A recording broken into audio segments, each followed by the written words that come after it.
The Marvel Cinematic Universe. The biggest pop culture movement since the Beatles, $22.5 billion at the box office, and we found the one guy who doesn't have a clue what we're talking about.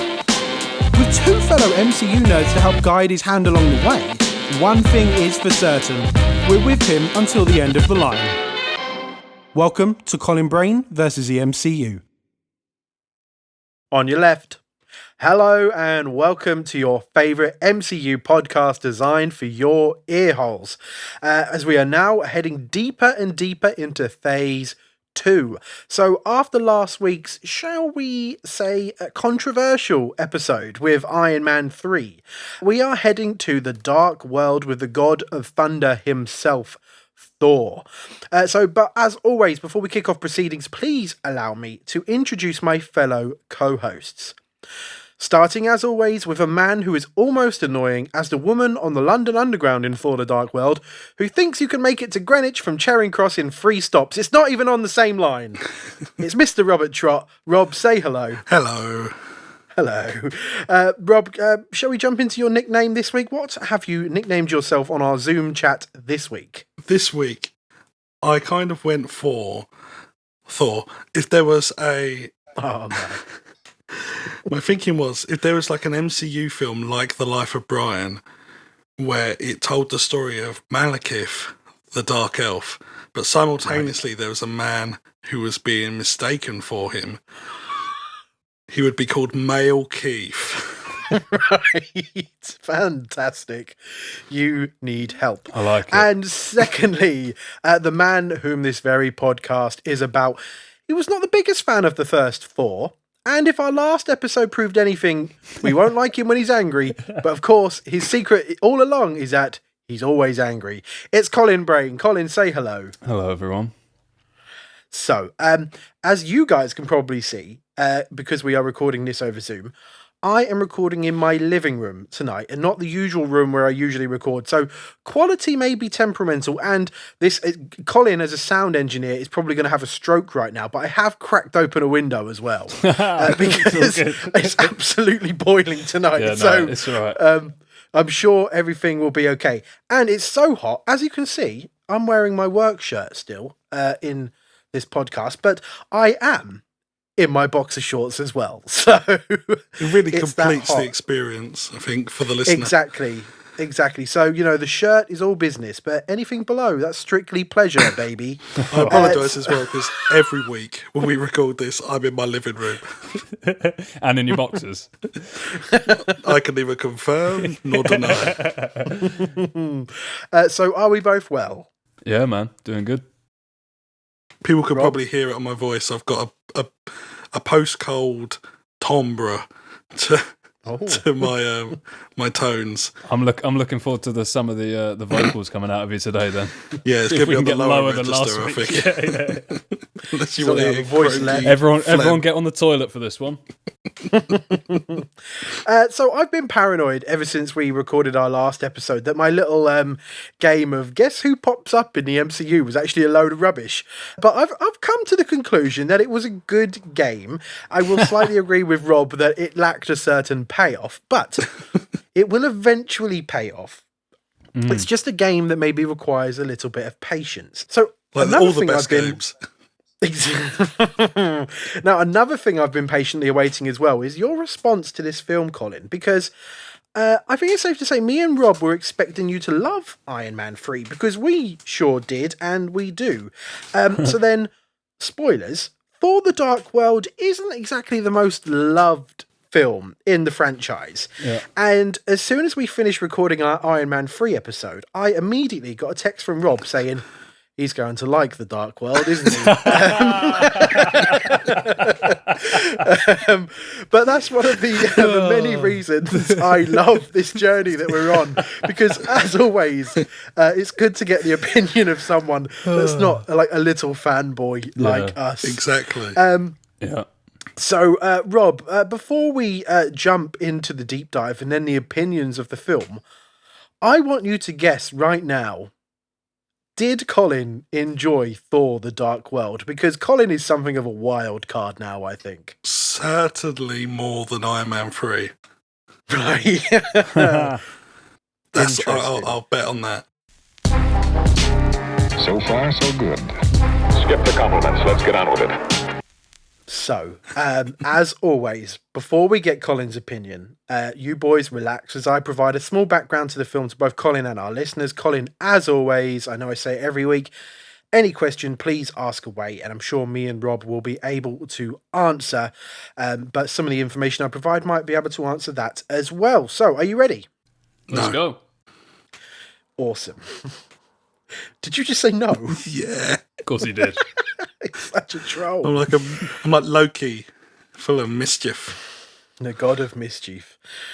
So after the success of the first Thor film and the fact that Marvel, they didn't really have any issues or problems with the film's first director, Kenneth Branagh, they immediately offered for him to come back and take on the sequel. But unfortunately, Mr. Branagh decided not to return, citing it was a long time making the first film, and they were way too quick to get me straight back into another. It was a very pleasurable experience and a film I'm very proud of, but I shall not be returning to direct the sequel. So Marvel wanted to make a sort of a grittier, darker Thor movie that still felt tonally a little bit similar to the first one. So then the biggest TV show on TV at the time was a show called Game of Thrones. A show that I'm assuming, Colin, because you have no pop culture knowledge whatsoever, that you have not seen. I haven't seen a single second of any of it, mate. There we go.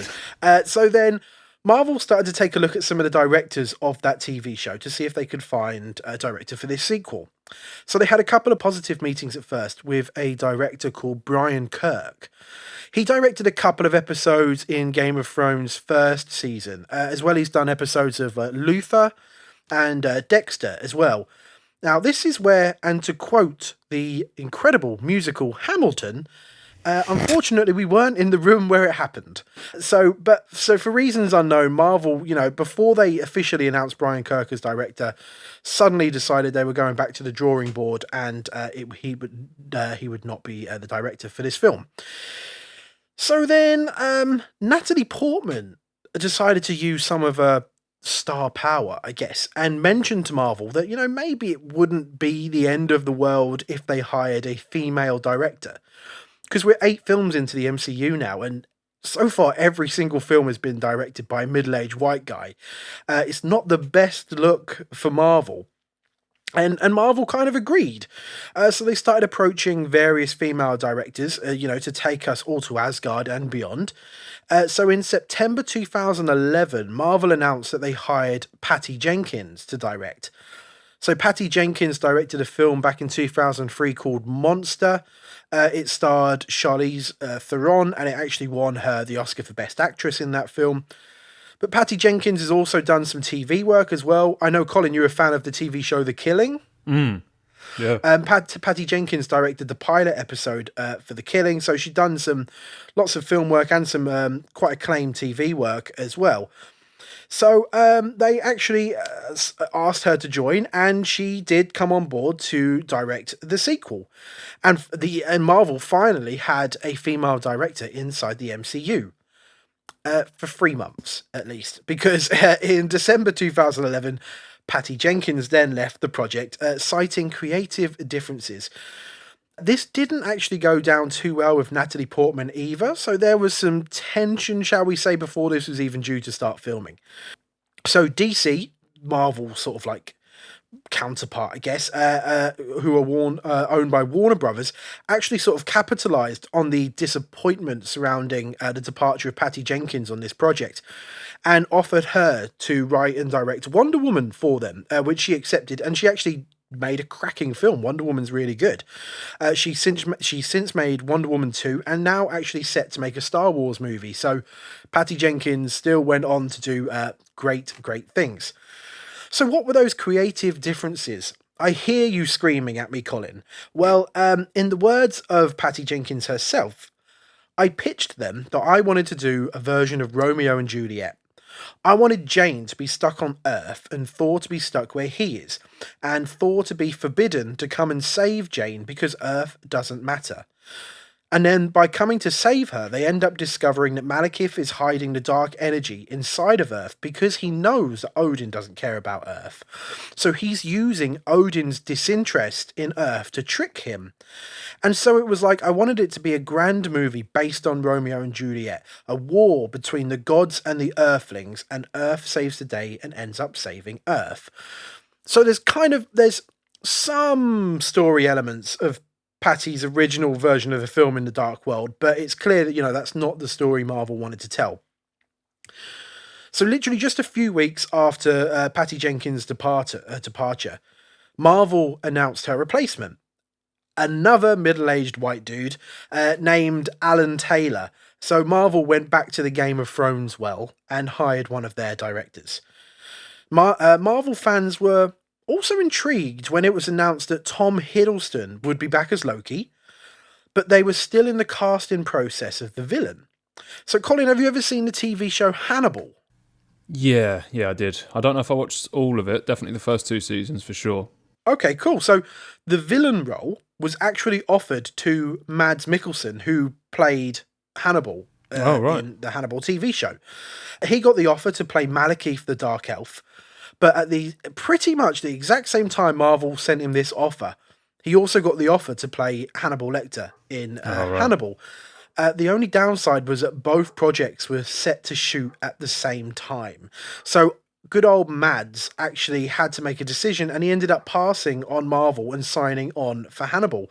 I think he made the right decision. He made the right decision for sure. In Hollywood they call him Mads Bullet Dodger Mikkelsen. I think that's his nickname around the canteen. That is. So Christopher Eccleston ended up taking on the role of Malekith. He's maybe best known for playing the Doctor in Doctor Who when it was rebooted in 2005. And it's safe to say that Mr. Eccleston will not be back for any future Marvel installments, as shortly after completing the film, he likened the experience to putting a gun in his mouth and pulling the trigger. Wow. Fucking hell. It turns out, they shot a lot of backstory surrounding Malekith and loads of scenes to fully craft like a 3-dimensional character. But a lot of it did end up on the cutting room floor, and he's had some very choice words to say about Marvel in the past. Guys, can you hear that? Audio commentary facts. Oh. So, it's a bit of a muted one. Yeah. So, the film wasn't shot to have a prologue, much like the original film that sort of told the story of Malekith. But it was put there because test audience wanted more on Malekith's background than what they were being given, which implies there was less before they put that beginning bit in. Wow. Yeah, if that's possible. Poor Eccleston. So the only real changes as well that were made during the actual shooting of the films were actually positive ones. It became very clear early on in the shoot just how much fun the Loki scenes were. And the chemistry between Tom Hiddleston and Thor himself, Chris Hemsworth, was actually stronger than ever. So more Loki scenes were added to the film. And they drafted in Joss Whedon, the writer and director of the Avengers, to make and craft and write a lot of these scenes as well. So Thor the Dark World opened in theatres November 8th, 2013, and it surpassed the gross of the first Thor film in just 19 days. So it had a worldwide total of $644.6 million versus the first Thor's $449 million. So this is what Disney started calling the Avengers effect, because the Avengers was such a fun film that audience were just foaming at the mouth for more adventures with these characters. So it's safe to say that critically, however, this maybe received the most lukewarm reviews to come out of the MCU so far. Which brings us to the big question, and the one I look forward to and dread every single week. Colin, Yes, mate. what did you think? It was all right. I mean, it was. I struggled for the first 45 minutes. I thought it was really slow. But some of the action pieces and that were pretty cool. And yeah, I mean, it was all right. It was just to sort of switch your brain off and just enjoy the ride by the end of it. You know, it wasn't. I agree, and I'll dig into a little bit more into that later. Yeah, I would somewhat agree with you. What about you, Rob? How was this rewatch for you? I kind of feel the same as I did the first time I watched it. Is that there's fun to be had, but ultimately it's a bit of a mess. But there's lots of bits where I go, oh, I like that bit and that bit. Yeah, but it didn't sort of come together as a full working thing for me. But I definitely had fun. Yeah, I've been dreading this one for a while because I can distinctly remember not really enjoying this film. I think it's my least rewatched Marvel movie alongside Iron Man 2. And I was disappointed because this was released at a time when we were getting, 1 or 2 Marvel movies a year. So there's always such like a massive build up surrounding these films that maybe, shame on me that I walked into the cinema expecting this massive, thrilling, maybe sci-fi movie, and instead walked out feeling a little bit meh. But, there's something about seeing these once a week for this podcast that kind of almost changes my perspective a little bit. I think it's almost like, every week a new comic book issue arriving to my house, and I get to see what these different characters have been up to that week. So not every issue needs to change my life. We know big ones are coming up soon and things like that. So squeezed in between all these other films, I didn't dislike this as much as I usually do, but agreed with both of you.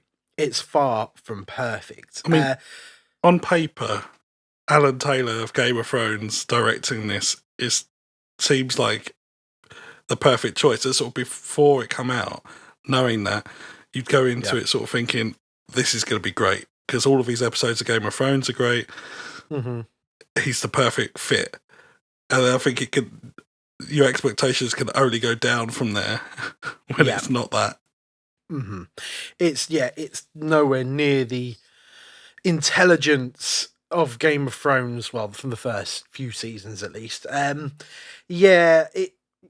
They maybe set themselves up. I don't know. Who knows what happened really with Alan Taylor. I know he's had to say a few words about Marvel as well. He definitely feels like the film he shot wasn't the film that was edited once he handed everything over to Marvel. So let's do a deep dive and let's get into this film really. So eons ago, Bor, father of Odin, clashes with the dark elf Malekith, who seeks to unleash a weapon known as the Ether on the 9 realms.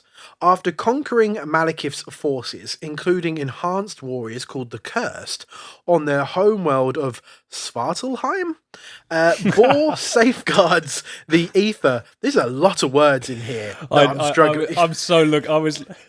I've been looking forward to this bit all day. I've been thinking he's going to be struggling with some of this shit. Jesus. To quote Anchorman, if you put a question mark on the teleprompter, he will read it.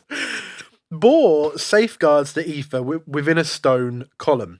Unknown to Bor, Malekith and a handful of dark elves escape into suspended animation. So we've kind of already touched it. So much like the first Thor movie, we get an extended intro of sorts, detailing the backstory we need before we jump into the meat of the plot. So Colin, this backstory, this action sequence, how are we feeling? Eager anticipation, a sense of dread. At this point, I was just sort of ready to.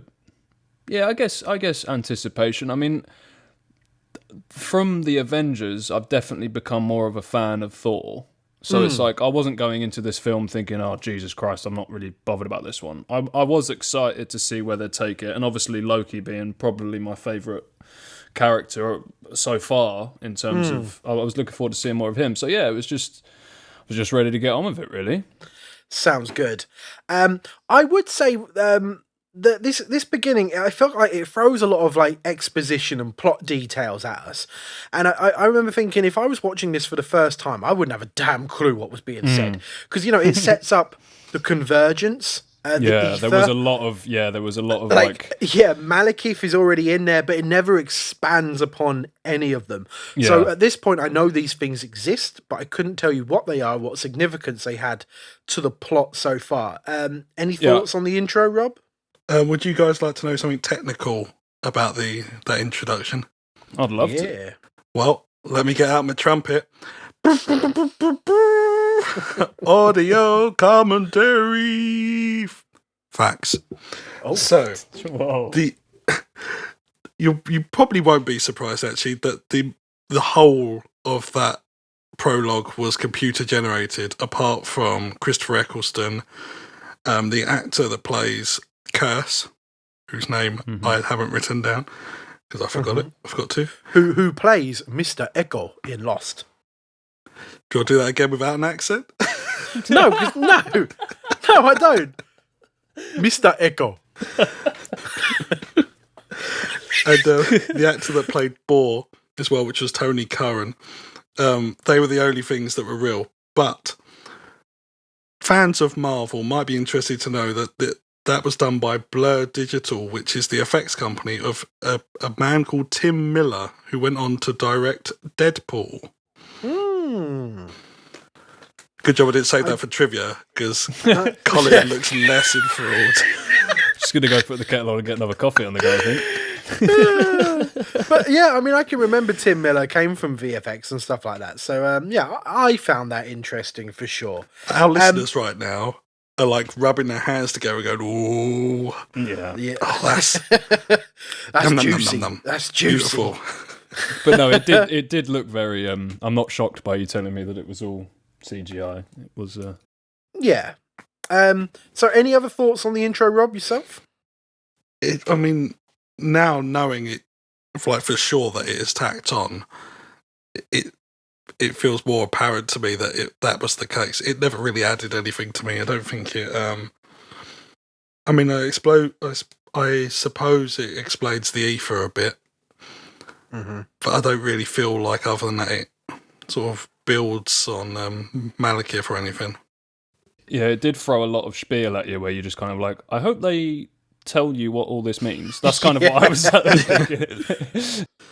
I mean, this must be like the third or fourth time I've watched this film, and even I was like, hang on, slow down. From memory, I'm pretty sure after about the first minute, I paused it and put the subtitles on, just so I could keep up with everything they were saying. Yeah. I'd there's love a lot to of, have seen Andy Hopkins in the booth doing it, because it would have been amazing. I reckon he'd have been just sort of rolling his eyes, counting his money.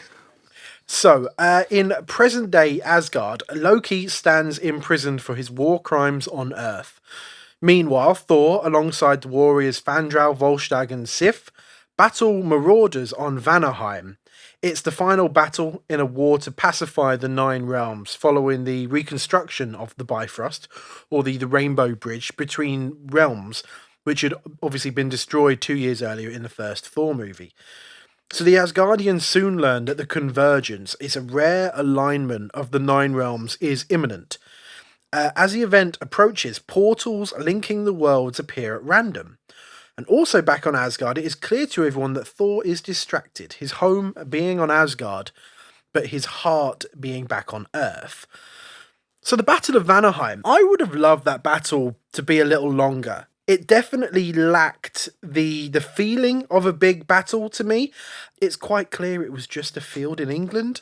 There's no scale to it. I don't know whether it was like a budget issue or a time issue, but you know, Surely by this point, there's no budget issues, is there? Like, well, who knows? Because it does. It just feels very cheap. But there is an action sequence coming up soon that feels a lot better to me. oh yeah. But, you know, would it kill to have Thor in this scene, you know, throw a lightning bolt or two, or, you know, even go against an enemy that maybe puts up a bit of a fight? Because, you know, I think if Thor had a battle that proved challenging, it would be way more impactful if, you know, that he'd been fighting. It would show us, you know, he'd been fighting these battles for 2 years just because of what Loki did. And, you know, 2 years of constant wars and fighting, you know, would do lots to any of our Avengers. But even Thor, he's at the tail end of these 2 years now. He kind of walks into this battle, quips a couple of cool lines, takes down the Spins villain his hammer about, he takes him down with one swing of the hammer. I know it's 2 minutes of screen time, but it makes the last 2 years to me feel look and feel a bit easy, I'd say. Any thoughts on the Battle of Vanaheim? I know it was not the longest thing in the world. It felt a bit LARP to me. Like Live action roleplay. Yeah, it does. I can't put it the other way. It was a bit, actually, wasn't it? Yeah. Yeah. I know, like, lots of people put lots of time and effort into that scene, and I've just completely undone it all in one sentence. Yeah, it was a bit lackluster. I much enjoyed. I wanted to get back to Loki and Odin more because that stuff interested me. Seeing where their relationship is after Thor and Avengers. That stuff was just it was more engaging than seeing more compelling for sure. So Colin, we get to see Loki again. So this is now our third appearance of Loki. Not bored of him yet? No, not at all. I just think the guy just plays the character very well. I think. I mean, I probably said it in one of the last ones when we were talking about Loki, but it almost reminds me of The Dark Knight. With Heath Ledger, and every time he comes on the screen, he almost steals it, no matter who he's in there with. And I think it's sort of similar in this one, especially in this one, actually, because the more I watch the other characters, the less impressed I am, let's just say, with the acting chops, maybe, if I was being overly critical. Yeah. And I think Tom Hiddleston he's just like the one that he's playing the role well, So Yeah, you can't take your eyes off him. Yeah, I understand that. And I agree with you, Rob, as well, because I do like that little scene with Loki and Odin at the beginning there, if only because it gives us another incredible line delivery from Anthony Hopkins. I was going to introduce a new segment. Something along the lines... Go on, before I do the impression, I know you're going to do it, so go for it. Oink, oink, oink, oink, it's a hammy, Anthony Hopkins. I'm going to try and get some pig sounds to go in on that bit when we do the edits. Yeah, really make it feel like we're in a farmyard. Yeah, do you want to do the impression, George? Do you want to do the honour? I'll try. Or should we both do it and see from Colin who... Should we get a bonus point for the trivia game? I don't do impressions, so you are definitely going to beat me. I definitely don't. But it is what sticks out in this film for me. How he reads this script and goes, "This is how I'm going to say this word," is incredible. So it's something along the lines of, "Your birthright was to die." It's the delay of the T after birthright. It's so good. It's the T is its own word. Loki says, like, "It's my birthright to be king." Your birthright is to die as a child. It's intense. Oh, it's so good. There's some great Hopkins ham in this. I love it. Oh, I'm looking forward to hearing the rest. So in this sequence as well, I mean, they're definitely setting up Lady Sif to be some sort of love interest then what happens? Here, aren't they? And, like, it's so odd. Like, the whole thing is half-baked. Yeah, I was so expecting her to be like a big part of the film, and then she just kind of drifts away. It's gone. They introduce it, and it's gone. So, yet again, that surely there's a lot left on the cutting room floor here, because there's no other way to describe it other than half-baked, because there's even that one moment later, and I'm jumping forward a little bit, where Lady Sif actually meets Jane Foster, and they share this look, and clearly there's something intended by the filmmaker there, but it just all fades away like a fart in the wind. Has the actress ever come out and said anything? Or for Lady Sif? Yeah. Did she ever have anything to say about that? No, not that I can remember. I know. Well, doing research for this episode, she did injure herself filming, and they lost her for about 1 to 2 months. She was filming a dialogue scene, and she fell down some stairs and managed to chip 11 vertebrae all in her back. So she was obviously not on set for a long time after then. So maybe there was something else due, but she got injured and it had to be cut, or maybe they did shoot it. I'm not entirely sure at all, really. Interesting. The Warriors 3 just feel a bit disposable, don't they? Like, you do without them. and you wouldn't miss them whatsoever. Oh, the Warriors 3 are not in. If you offered me £1 million right now to tell you what any of their names are, I would not have a fucking clue, to be honest with you. Do you not remember Fandral? The actor from the previous film said that he was playing it like R. Kelly. Oh, of course. Yeah, I do remember that. He's gone. I don't think it's related to that quote, but he's not in this one. Yeah, Jesus pointless. Christ. Yeah, and then we've got who it's so bad that I can only remember him as Jackie Chan because of that horrendous racist moment in the first film. Yeah, When he's like, we've got a Xena warrior princess. Is it Hogan? Yeah, and Jackie Chan. Yeah, that did not age well, did it, that one? No. So let's continue. We should do a segment on things that haven't aged well over the years for the MCU. Yeah, that would, yeah. It's up there. That would win. That's got to be up there. In London, astrophysicist Dr. Jane Foster and her intern Darcy Lewis travel to an abandoned factory where such portals have appeared, disrupting the laws of physics around them. Separating from the group, Foster is teleported to another world where she absorbs the ether. Heimdall alerts Thor that Foster has moved beyond his all-near-seeing vision, leading Thor to Earth. When Thor finds Foster, she inadvertently releases an unearthly force, and Thor returns with her to Asgard.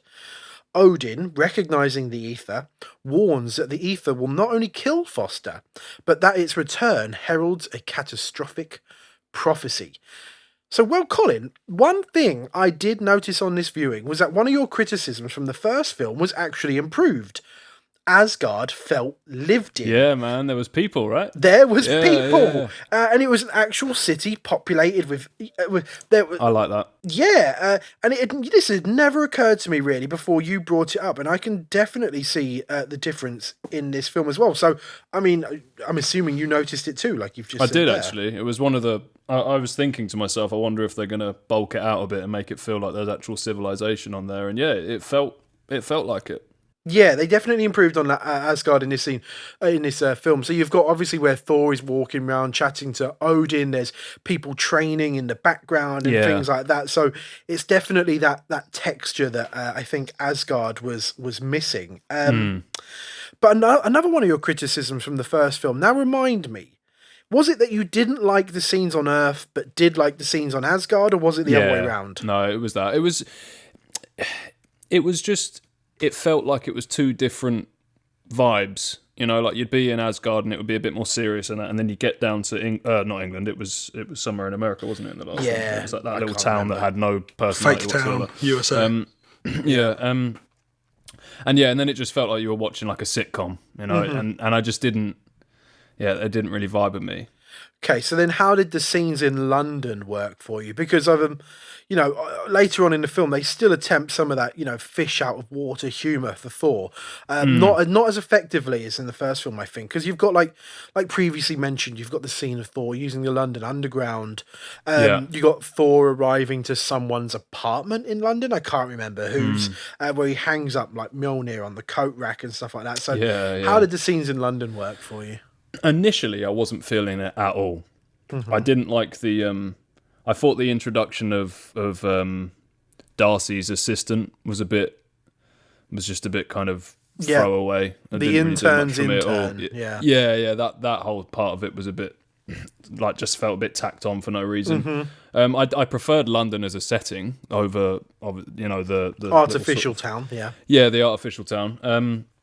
So that was quite cool, and I think it played better later on in the film with the action sequences in certain areas there and stuff. And I've got to be honest, the humour by the end of the film was starting to win me over a bit. And that was due to what's his face, old Selvig. Right. Yeah. Love a bit of Selvig. He had some I think it was like, I'd better get my pants or something like that. And actually, the whole coat hanger thing did make me laugh. That got a giggle out of me. But other than that, it kind of fell into the same sort of sitcom-y, there was a lot of head shaking going on after the one-liners and stuff from my end. It was sort of like a... no, trust me, I'm happy about this. I can live with this. Rob, what about you? These London scenes, did they work in the film? Did they not? Oh, there's bits I have issues with, and there's bits I don't. Mm-hmm. I agree with Colin though that Selvig is amazing. If you're interested, I got a bonus fact. He's only got done it. It's a bonus fact. So, bonus feature time. Selvig had the quote of the thing for me. So basically, it cut to him and he said, "So in order to prepare, I walked around my house naked to see if I could do it." And then he took a real long pause and said, "I could do it." I liked. He's a national treasure. His old Stellan Skarsgård to Sweden, not to the UK, obviously. But yeah, it was. Some of the London stuff just felt like your typical London stuff of here's a landmark, here's another landmark, here's another landmark. I did like they used Greenwich for the sort of the climax of the film, but I thought the fight was a bit.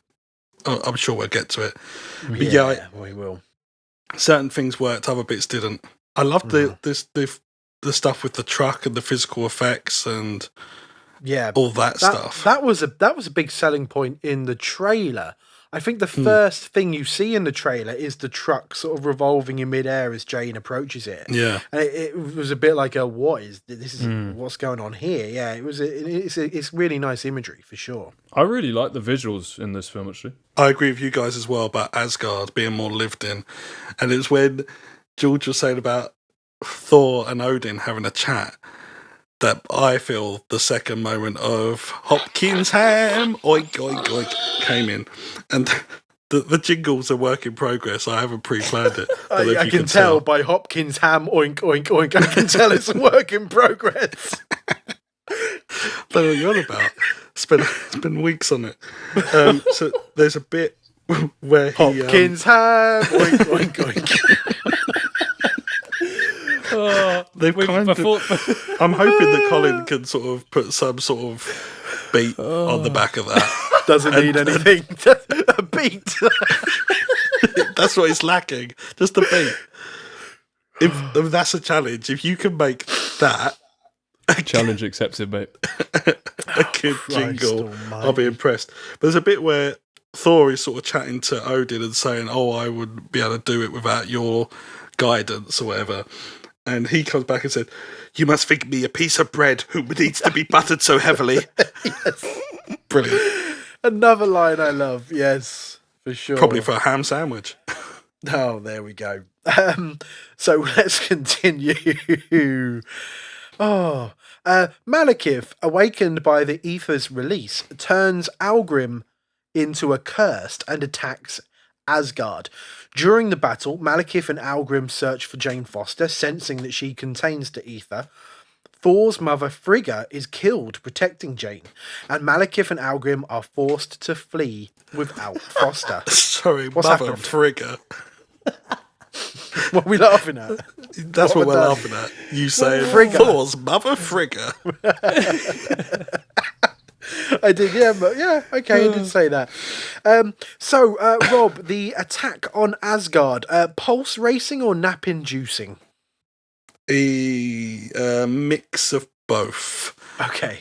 I really like the moment where the curse decides not to break Loki out, and he's like, sort of leads to his own mum being killed by saying, take the steps to the left. Yeah. But I don't think I think that's their intention, that's what they want to sort of get across, but I don't think it works that much because you can kind of feel like he might have found her anyway, regardless, because it didn't really. I think that would have been a nicer plot point if Loki had been, his directions or shortcut had ended up being the direct reason why she died, not like she would have died anyway, regardless if he had made it up there. Malekith was going to kill her, so I just think it would have been more interesting. But from all of the audio commentary facts, you can tell that I don't want it to be. I'm acutely aware this week that so far it's been, Rob, what do you think? Well, I've got a shit jingle for you. Here's a jingle. And a fact. But yeah, so they sort of said that they wanted it to be that Loki is tinged with guilt for being the one that led him to his mum and things, but I don't think that really comes across. I think he's, riddled with grief, but not... Not guilt. Yeah. The elf bombs were good. I love the elf yeah. bombs. They sort of lob those things, they sort of create like a mini black hole and stuff. Yeah. I agree. I think that's a really, really nice effect, and it's a cool weapon to have. Very sci-fi for sure. Colin, what about you? The attack on Asgard. Yeah, I really like this. This is where the film started to actually kind of get me slightly interested. Yeah, I like it too. I think visually actually in this film I thought it was great. Almost all of the visual effects were, everything down from the ether, like going into Jane and this especially, I'm probably going to piss off another group of nerds now by referring to it as, it kind of reminded me of Star Wars a bit, with all of the lasers and the ships, like they kind of reminded me of the X-Wings in the old Star Wars and stuff, and that kind of brought my little like grin to my face. Yeah. So it was quite cool, and old Mother Frigga, she was kicking some arse, man, before she got done. I was quite impressed. She does get a very her. cool action scene, yeah. Yeah, I was quite impressed with her skills before she got finished off. But yeah, man, this was the point. I think it probably was around 45-50 minutes into the movie. This was when I was sort of a bit like, oh, okay, cool. There's something's happening now. Yeah. Cheeky Idris got a nice little moment as well with Heimdall, like jumping on that ship and he was lobbing really grenades good in and this stuff. one. It was nice to see his character fleshed out a bit more, actually. That was another one of the things that I really enjoyed. Yeah, he's seeing really a bit more of him likeable on on it. screen. Yeah. And he's such a good actor, man. Idris Elba's the man. Idris Elba's the man. Yeah, he's great. So yeah, like I said, I enjoyed Attack on Asgard. It feels big, much bigger obviously than the Battle of Vanaheim. It has a sense of scale to it, and more importantly, there's stakes to the battle too. So no battle or fight scene is ever going to be effective if it doesn't have stakes. And those stakes are proven by the death of Mother Frigga. I also, I really like that. I think Rob sort of mentioned this as well, that Loki starts off this battle almost as like an intrigued witness, only to then actively play a part in it by directing them to places that would really hit like Asgard's defenses and obviously lead them to Frigga herself. And yeah, it adds a lot to his already sort of complicated character, that he's assisted the Dark Elves in this battle, but there is maybe remorse and guilt when Frigga is killed during it as well. So despite Odin's orders not to leave Asgard, Thor reluctantly enlists the help of Loki, who knows of a secret portal to Svartalheim. I'd said it earlier on easily, and now I've struggled again, where they will use Foster to lure and confront Malekith away from Asgard. In return, Thor promises Loki vengeance on Malekith for killing their mother, with Volstagg and Sif stalling Asgardian soldiers and Fandral assisting their escape. Thor, Loki, and Foster head to Svartalheim. Now, to me, this is where things actually started getting really fun for me. Like you said, Colin, with the Battle of Asgard as well. And there is this whole sequence where it feels like for the first time in the film, the filmmakers were actually starting to have some fun too. So you've got the montage of everyone telling Thor that Loki's going to betray him. I find that montage a lot of fun because it makes you, in a weird way, excited to see Loki betray Thor. Yeah. Now, I know this might sound like a silly question, Colin Brain, but did you actually trust Loki going into the final stretch of this film? Initially, I don't actually know. I think I was just ready to go along with it and see where it went. I mean, I guess I didn't really put that much thought into it at that point. I was just kind of going along with it and waiting and seeing. But I wouldn't, at any point, I would never have been surprised if he just fucks everyone over. Yeah, that's of course. that feels like that's always in his back pocket. No, that's cool. So, Rob, even though the moment is fleeting, surely you got a kick out of seeing Loki turn himself into Captain America. Now, you know what I just said about... God, Here we go. Which one is it now? Every single time.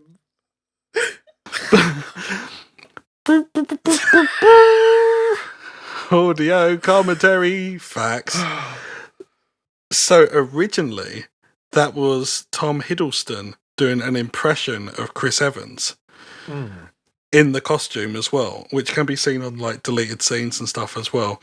Oh. But it was, instead of, in case they couldn't get Chris Evans to come in and play the part, they were going to have Loki in the costume, kind of half mimicking him, doing a very good Chris Evans impression. Yes. So that when Chris Evans was available and came in and did it, he decided he was going to just mimic Tom Hiddleston's sort of exaggerated impression of himself. Right. So he got to be like this sort of goofy version of Captain America, which, yeah, I mean, I remember getting a kick out of that in the cinema as well. For sure. I think I saw this film twice in the cinema, and both times I think that's what got the biggest response in the film from the audience.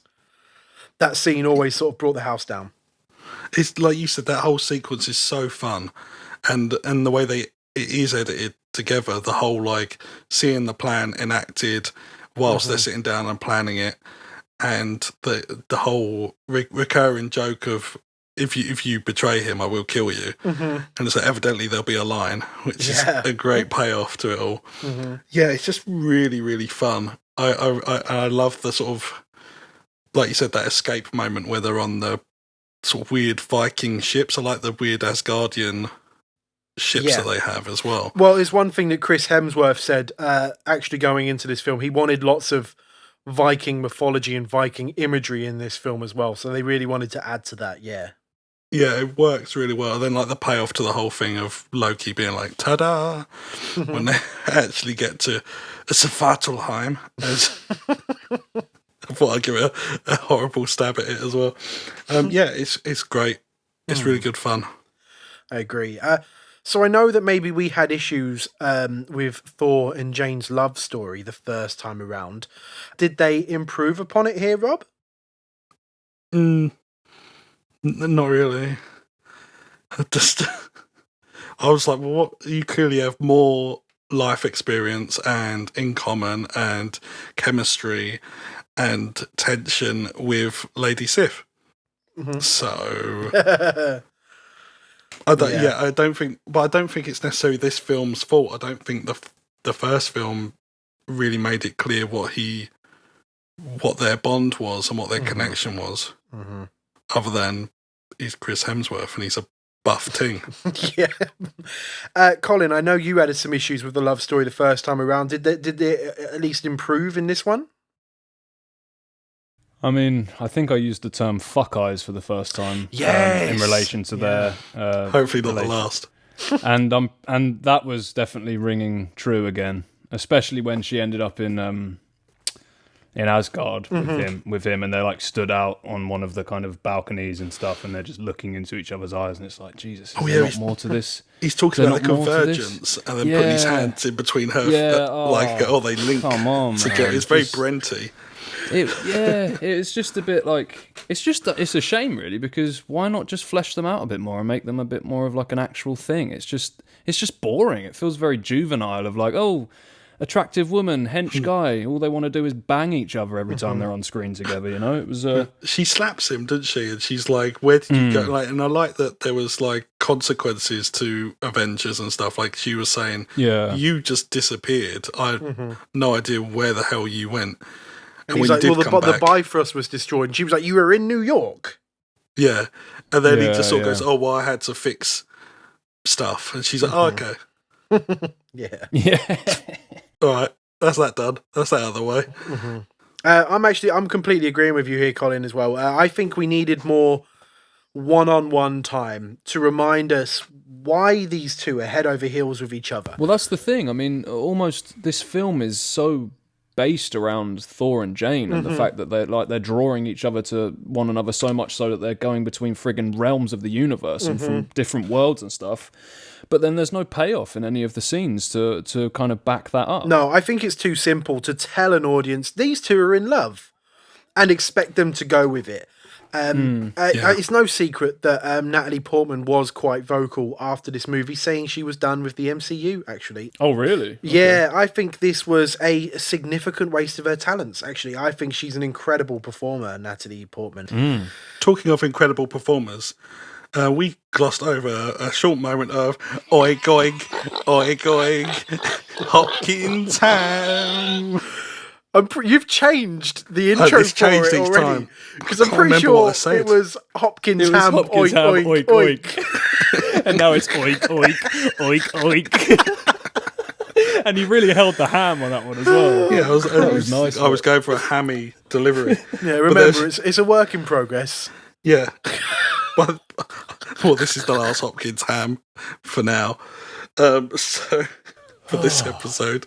So there's a moment where Thor says, "And how many will fall on theirs?" talking about the Dark Elves' swords. And he replies, "As many as are needed!" Yes. Like a Dalek.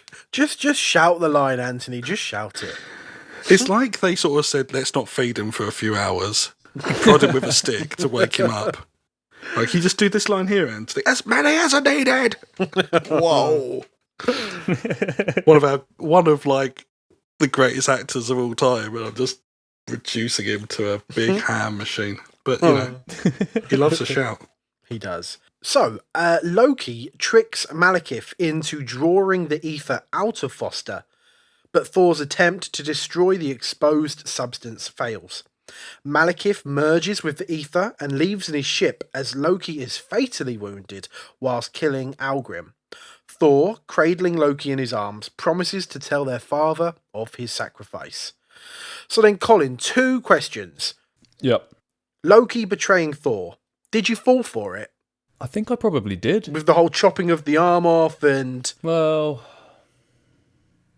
I mean, there must have been a moment where I did initially, but then you're kind of thinking, well, Thor isn't going to lose his arm, is he? Right, okay. Like, that was the way I kind of thought about all of this stuff. And then I guess the second question is, do I think Loki's dead, right? Or did I really... No, well, we know that he's not dead, but did you fall for it? No. Right. Well, again, it was like... Obviously, they're trying to set it up, but then, like, the logic part of my head, the same bit that goes, well, they're not going to chop Thor's arm off, goes, well, they're not going to kill off the most interesting character in the franchise. Right. That was what I thought. You know? I agree. I think the first time I saw it, I was more in shock, but then realised, hang on, they'd be so stupid to kill off one of the most beloved characters, you know, even though he's a villain. Rob, I know it was many years ago, but can you remember seeing these moments for the first time? Did the God of Mischief fool you? I think the stab, when he stabbed him on the hill, well, then I'm with you two when the arm went. But if you noticed that this isn't the first arm that we've lost in this phase so far. There's been a couple of arms lost in Iron Man 3 as well, with various different... I think Guy Pearce loses an arm at one point. And then there's 2 arms lost in this film. Yes. You probably are aware of the same thing that I did read earlier on doing research, in that Colin being, obviously, you've mentioned Star Wars as well here, that one of the big themes in Star Wars, or one of the things that keeps happening, especially in the original trilogy, is people losing arms.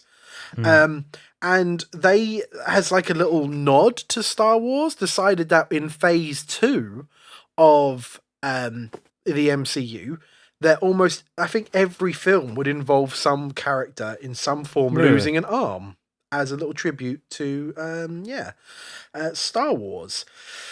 So afterwards, Thor and Jane Foster discover another portal in a nearby cave and reunite in London with Lewis and Foster's mentor, Dr. Eric Selvig, who was briefly institutionalized due to the mental trauma he suffered during Loki's attack on Earth. They learn that Malekith plans to restore the Dark Elves to dominance by unleashing the ether at the centre of the convergence in Greenwich. Thor battles Malekith through various portals and across multiple worlds until one portal separates them, leaving Malekith unopposed on Earth.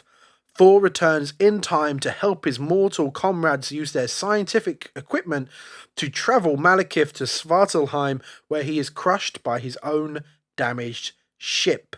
So, Rob, final battle time.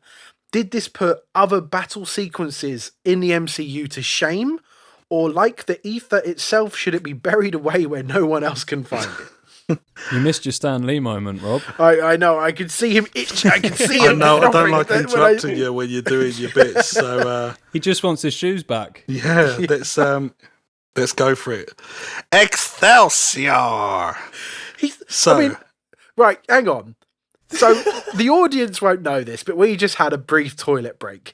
And I said to Rob, this week you are 95% jingle, and you have just proved it. 96%. 96% now. Oh, I love it. Excelsior!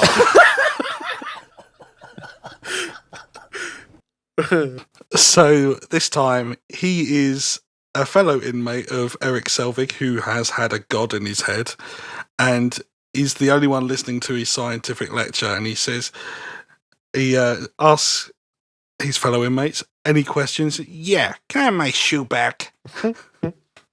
No idea if this is a really good impression That was all right. Yeah.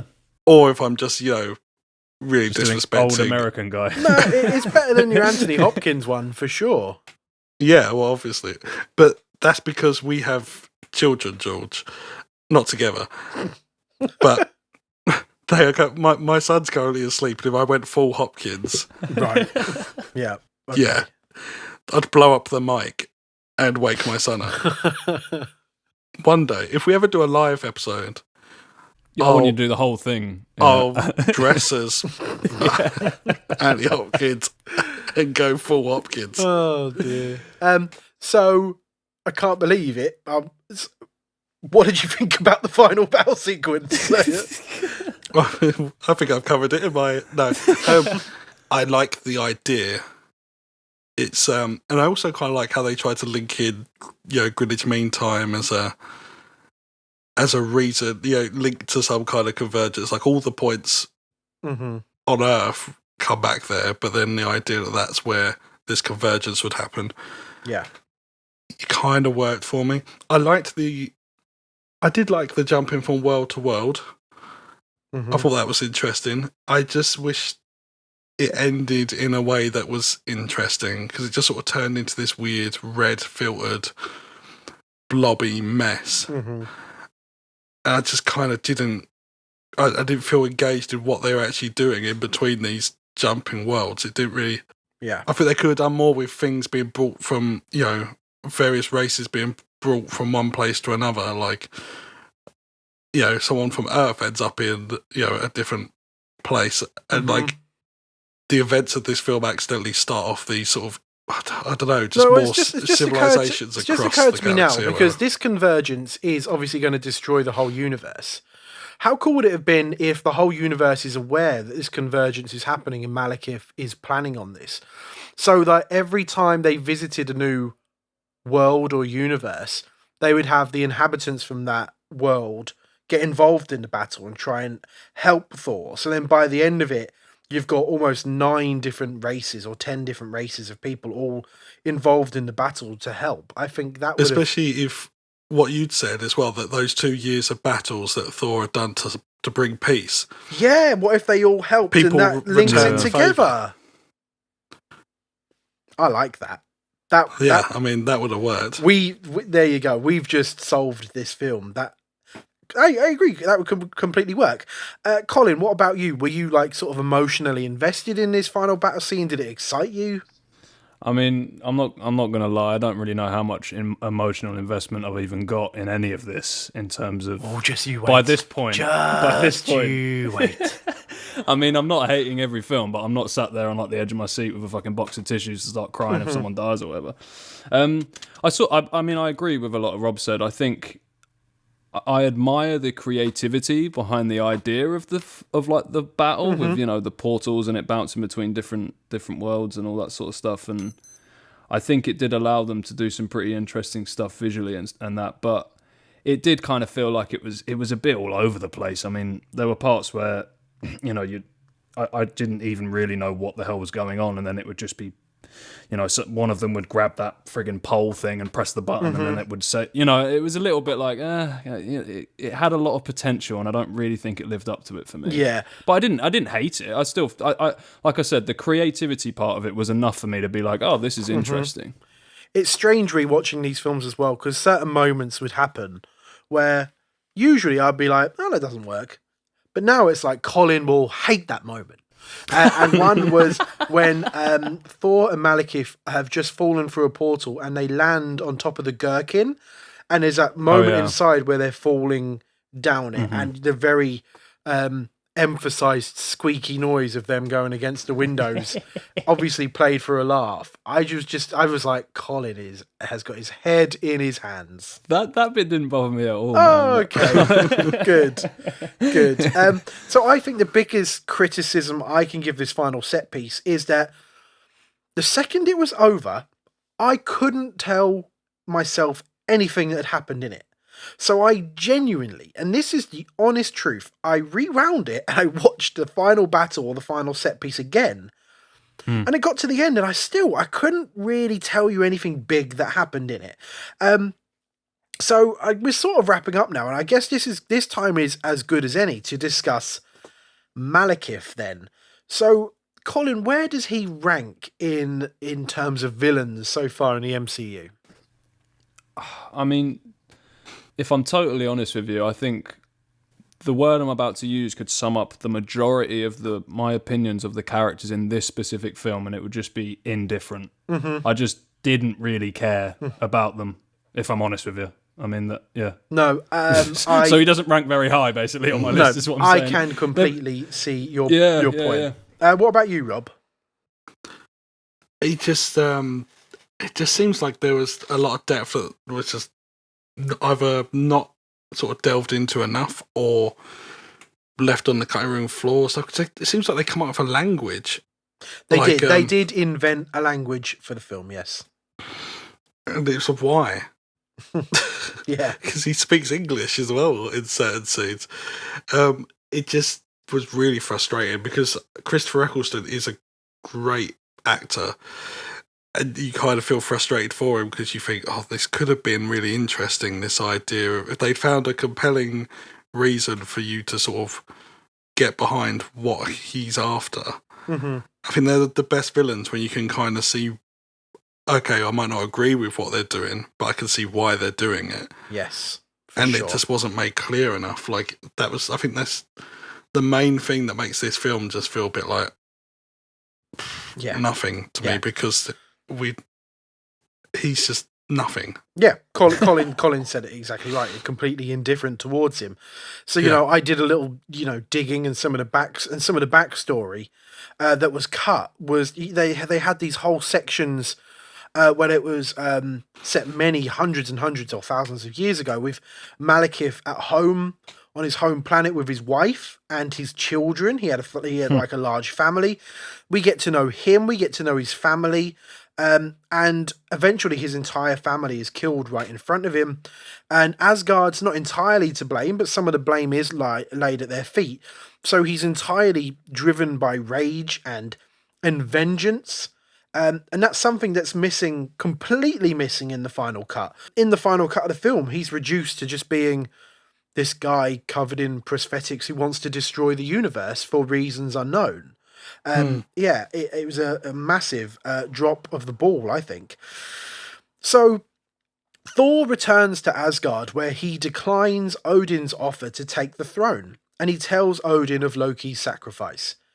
But as he leaves, Odin's form transforms into Loki, who is alive and impersonating Odin. Now, that's quite a lovely little setup for future storylines. Loki finally has a throne. Where is Odin? What will become of Asgard now that Loki is kind of king? Next time, baby. So, are we excited to see where this goes, Colin, or are we all thawed out? No, I'm not all thawed out. Good. Which I'm actually quite surprised to even say that. But no, I'm not. Good. Does the ending of this film work, Rob? Because To me, it feels almost like a bit of a late addition.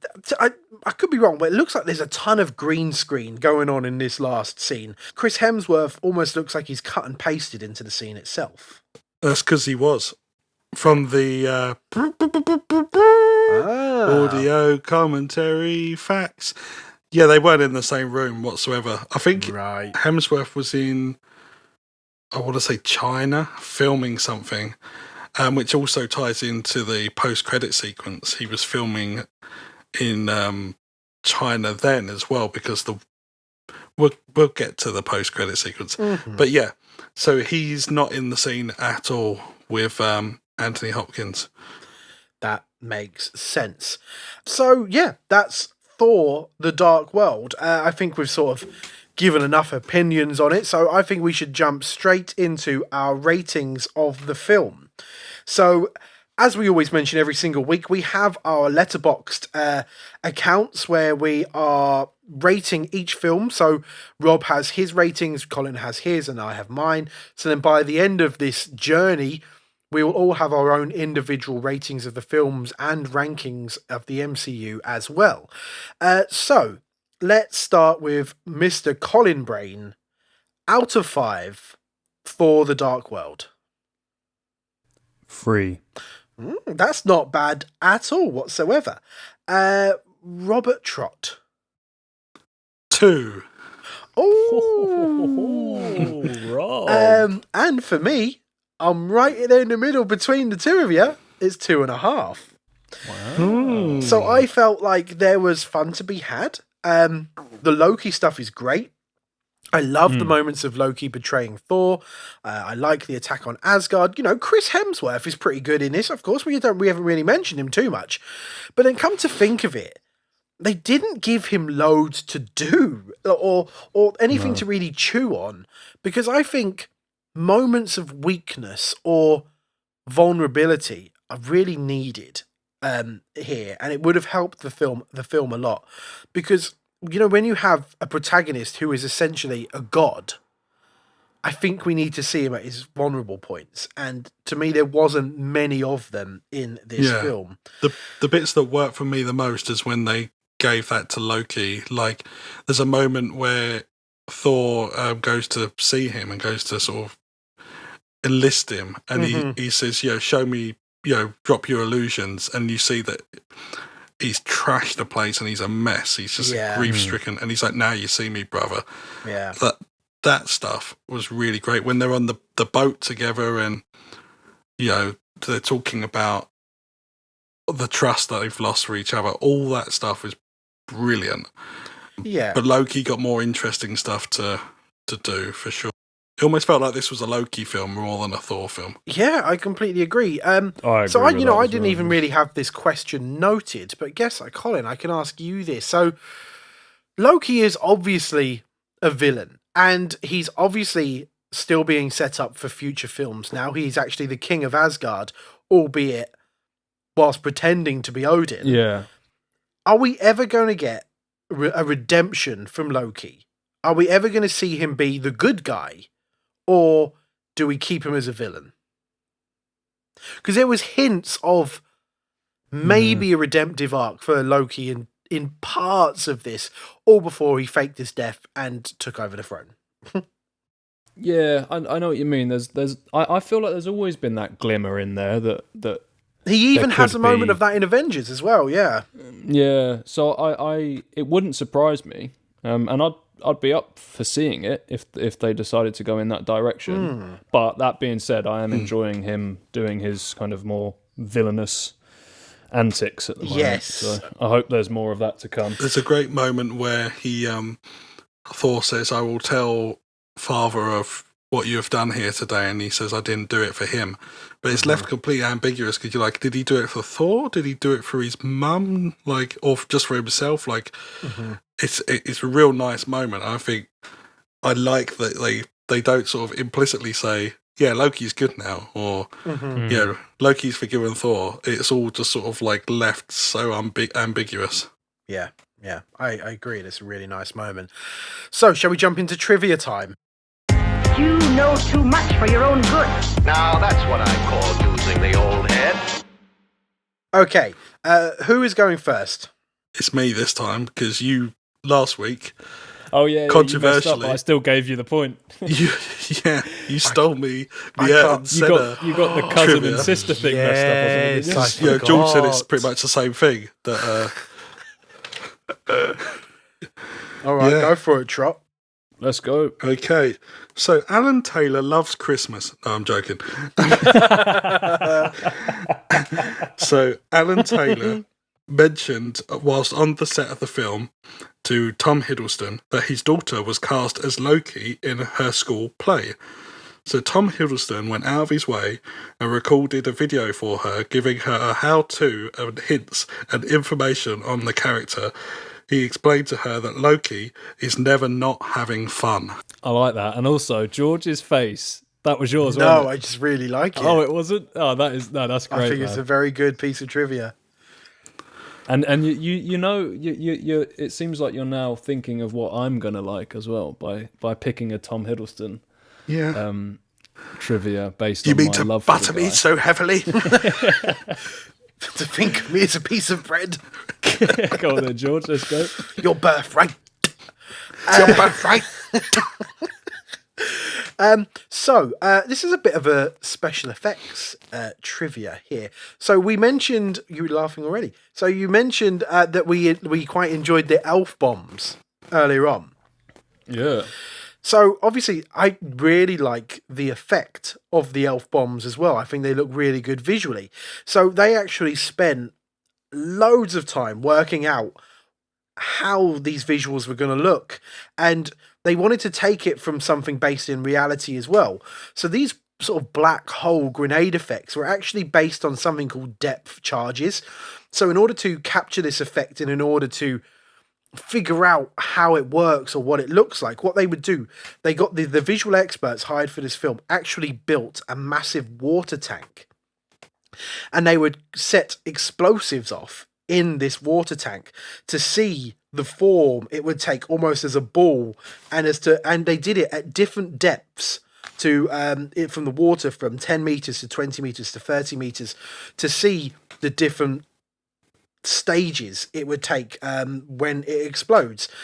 So then, yeah, they ended up basing the visual effect on that little experiment they did in pre-production. That is my trivia. That is also really good, man. This is the Oh. toughest one to date because you've got George's, which is like, interesting, and then you've got Rob's, which is more heartfelt and just sweet. That pretty much sums us up, in fairness. And I think after last week, I should probably go with the more heartfelt and sweet one, just to prove to people that I'm not a complete miserable piece of shit. So I'm going to go with Rob's this week. I agree. That's why I pulled the face. It's a very nice bit of trivia. Yours did have a lot of depth, though, George. Well done. So that's that for another week. Thank you all for listening. Please take a look in our episode description for links to our social media channels. We'd love to know if you're doing your own MCU rewatch with this as well. We'd love to have some of you on this journey with us too. So it's time. Oh, please, can people send in their own Hammy Hopkins impressions? That would be incredible. I want to Yes, see like a please. montage of your birthright. Yeah, we'll figure out some prize for the winner or something. as well. Exactly, for sure. So let's set up next week, shall we? Oh yeah. So next week, we are catching up with our good friend Steve Rogers as we watch Captain America, The Winter Soldier. Colin, say bye. Bye bye. Rob, say bye. Bye. Goodbye. Next time we meet, let it be in peace and friendship. This is as far as you're going to get tonight. Such valuable stuff. All in a nice work. Sweet dreams, little friends. Look out! He's escaping! I fear we have not seen the last of him. And as always, we are not quite done yet. And I am actually having a little bit of a panic as we speak right now, because there are 2 post-credit scenes for this film, and I'm wondering if Colin actually saw both. I did see them both. Thank God. Even though you didn't really need to. For one of them. Oh, Christ, not that For last one of them. one. Jesus. So in a mid-credit scene, Volstagg and Sif visit the Collector and entrust the ether to his care, commenting that with the Tesseract already in Asgard, having 2 Infinity Stones so close together would be unwise. As they leave, the Corrector... Are you going to correct that? Please don't. Hey everyone, Colin here. Just been mixing this episode and realised that George's mic cut out at the end there. So that's the episode this week. You didn't miss much at the end there. It was essentially another 20 seconds of us just all agreeing that the final post-credit scene for this film was not really worth talking about anyway, so probably a blessing in disguise that it's cut out. Thanks for listening everyone, take it easy, and we will see you in 2 weeks' time for the next episode.